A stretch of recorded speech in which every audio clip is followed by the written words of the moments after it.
আজ সারাদিন আমি আমার ঘরে থাকবো, কেউ আমার দরজায় ঢুকাইবি না।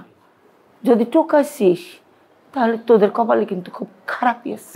এটা কথা হইলো আম্মা?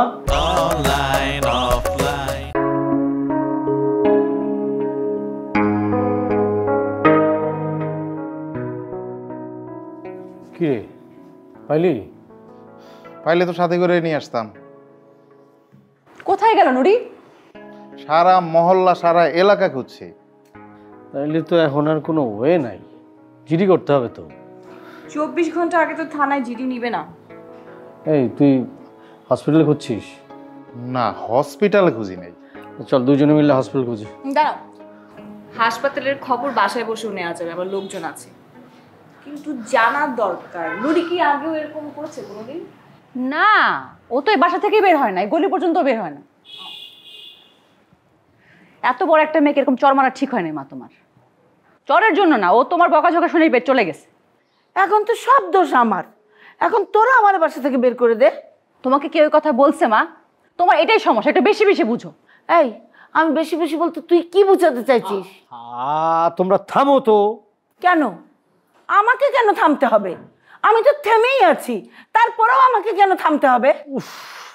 আম্মা তুমি না আসলে বেশি বেশি কথা বলো। ও মা, তোরা তো দেখি আমাকে সহ্যই করতে পারছিস না, আমি কিছু বললেই ফ্যাত ফ্যাত করে উঠছিস।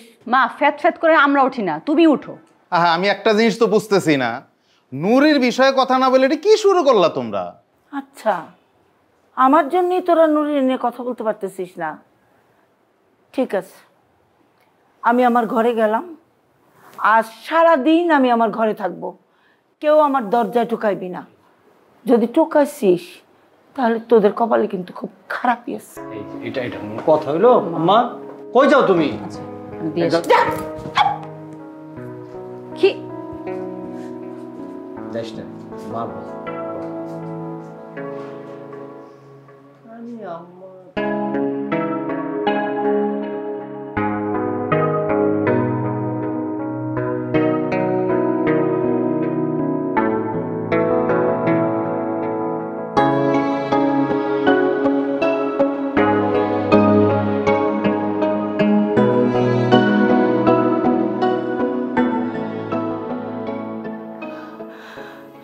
নুরি, তুই কই গেলি রে মা?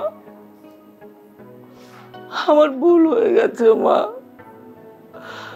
আমারে মাফ করে দিয়ে তুই ফিরে আয়। হায় মা।